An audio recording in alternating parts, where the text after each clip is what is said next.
One word, one small 3-letter word changed the entire course of my life.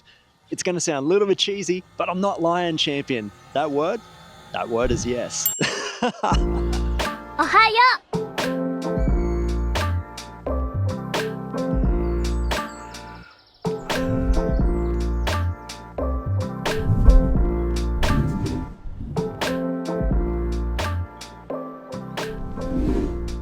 Welcome back to the channel, welcome back to the vlog, and welcome to 2025, the first video of the year. If this is your first time watching, you do enjoy this, consider subscribing below and drop me a comment on where you're watching from, because I am replying to everyone. And if you have been here before, as always, welcome back, legends, and I've absolutely loved chatting with all of you in the comments below. Today, I'm diving into how starting YouTube and moving to Japan completely changed the course of my life. I'll share how one decision led to incredible opportunities, a new home, and even meeting my wife. And yes, today, I'm going to introduce you to her. And there's actually been something on the YouTube channel this whole time that's played a massive part in our story. Wow. So without further delay, let's get into today's video. First things first, let me take you back to the end of 2022, where I'd been working the same job for 10 years and I was living in a city that no longer felt like home. I felt stuck, to be honest with you.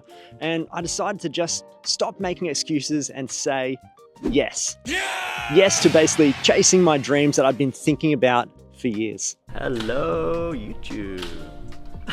And the first step in that dream, starting a YouTube channel and going on a 3-month trip of Japan. I was completely outside of my comfort zone.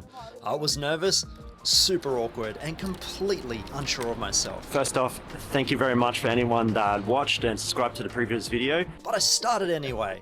The first video was not perfect, far from it actually, but it was my first yes, and it was the beginning of everything. It wasn't just about making videos, it was about saying yes to growth.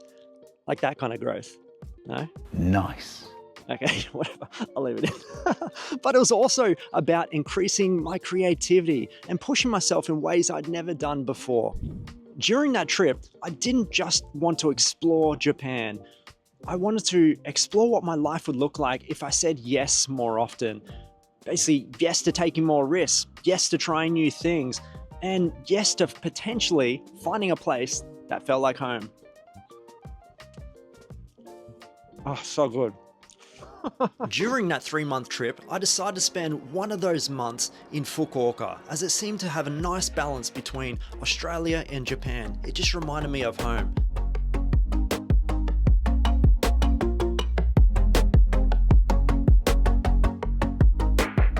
Good morning. You know, the one thing I did. And when I arrived, I knew I'd made the right choice. Saying yes to spending a whole month here wasn't just a decision. It was the moment everything started to shift for me. Fukuoka felt different, like it was calling me to say yes. Not just to the city, but for the possibilities that it held for my future. And then something completely unexpected happened. I had met a girl and I accepted a first date, and her name? Kaori. And little did I know that this 1-hour date at Sushi Row restaurant, we had our first date right there. Eating sushi and having a laugh would just completely change everything for me. And now, for the first time on the channel, I'm super excited about this. I'm here to introduce my wife, the old ball and chain, the woman herself, coming down the stairs behind me. There she is, Kaori, for a raw 3-question interview. Hey, hon, you want to introduce yourself? Okay. Get it, legend. I'm Kaori. I'm from Fukuoka, and thank you for watching my husband YouTube. Thank you, babe. Now, I'm thinking that just to get to know you a little bit, or us a little bit more, should I say, is that I'm going to ask you like 3 questions. You okay with that? Yeah. Well, you said yes, and now you're going to do it. All right, question number 1. Let's jump straight into it. Now, our first date. Do you remember where it was? Yeah. Where? Sushiro. Okay, good. That was just a quick test. But our first date at Sushi Row restaurant. What was your first impressions of me on that first date? Oh my God, he's tall. All? That's all? Yeah. I'll take that. That's nice. Okay, cool. Beautiful. Okay, cool. Easy one. Okay. Question number 2. On our second date, we actually made a YouTube video together and we went to Itoshima. Now, the concept behind this video was that we're going to visit 6 locations and do 6 different photo shoots. I'll link that video above. But you said that you loved all the photos that I took on that day. I have this weird inkling that that wasn't quite true. Did you love all the photos that I took? Yes. No. Yes. But it's like one, except the one photo shoot. Yeah. That is like Futami Gaura. That is like that was January, the really coldest day.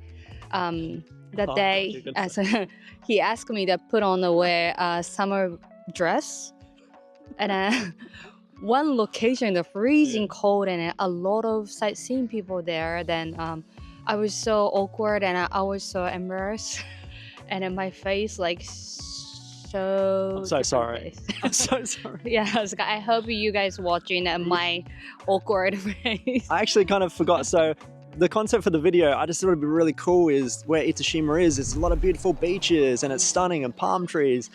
And it was winter, but I was like, no, you have to wear a summer dress if you're going to be at the beach. So I requested, you did say no first. Finally, I said yes. You did. You're so lovely. Oh, thanks, hon. But essentially, I made her wear winter dresses, and I'm so glad you didn't get sick because every location we went to, we hopped back in the car, we flicked on the hot air. Do you remember that? We flicked on the hot air and you put your fingers in the vents, not over the vents, in the vents just to get those nice little fingers toasty again, but it didn't work, right? Yeah, that didn't work. Yeah. Okay. All right. Well, question number 3. Good to know that one though. Question number 3. What's been your fondest memory of us so far?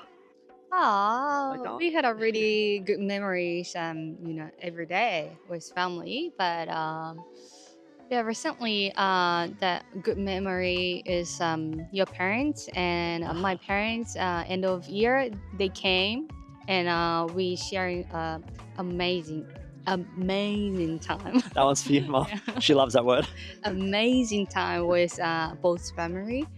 So that was so good. It's so amazing. Yeah, especially just on that, so Kaori met my parents that just went back to Australia, but they were here for a month, and Kaori met them for the first time at the airport. We met them at the airport. Yeah. And there's actually one photo that I took on that I didn't really see right away, but do you remember the photo I'm talking about? Yeah, maybe he is you will post it on here right now. Okay. Yeah.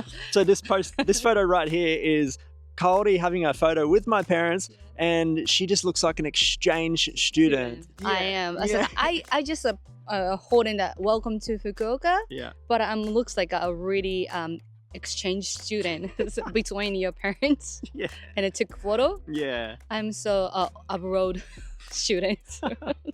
That was such an incredible time, and that was not just a time for you to meet my parents, but also for both our families to connect and come together as one. And oh my God, it's phenomenal. They're basically Japanese and Australian family, but the same people in a way, which is absolutely beautiful. And the experience of that, having dinners together and our parents getting along so well, and just the whole group thing was incredible, right? Yeah, and I love your parents, so lovely and so kind. And the thing is, from then was basically after that trip to Fukuoka when I met you, I couldn't stop thinking about Fukuoka, or I couldn't stop thinking about Kaori, to be honest. And it made me realize that I needed to say yes again. But this time was yes to taking my biggest leap of all, and that was leaving my home country and coming over to Japan. Saying yes to moving to Japan was not easy. It meant leaving my family, friends, and the life I'd built in Australia. But it also meant saying yes to the chance to build something new, even if it was scary. On April 1st, 2024, I said yes to Fukuoka and everything it had to offer. And I know that when Kaori met me at the airport, I knew I'd made the right choice. Every day that passed after I landed in Fukuoka felt like a confirmation that saying yes to this dream was the best decision I could have made. Since moving to Japan, I've said yes to so many incredible opportunities, and the results have been amazing. I've made 32 videos, grown this community to over 3,500 people, and even started a Discord server that's brought so many of us together. One of my biggest yeses for my YouTube journey last year was to work with cities in Kyushu. Collaborating with Kumamoto, Beppu, and Kitakyushu has been a dream come true, something I thought was years away when I first started. And none of this wouldn't have been possible if I hadn't said yes. Yes to starting YouTube, to moving here, and to sharing my journey with all of you. And of course, legends, I couldn't have done any of this without the support of this amazing community. Honestly, your comments, messages, and kindness have made every step of this journey even more special. It's been epic. Every step of this journey started with saying yes. Yes to challenges, to opportunities, to people, but most of all, to my dream. It has not been easy, but it's been absolutely worth it. I hope this inspires a couple of you to chase your dreams down and truly go after what you want in life. But guys, until next time, Ja Mata, wish you the best for 2025, and I'll see you on the next one, champions.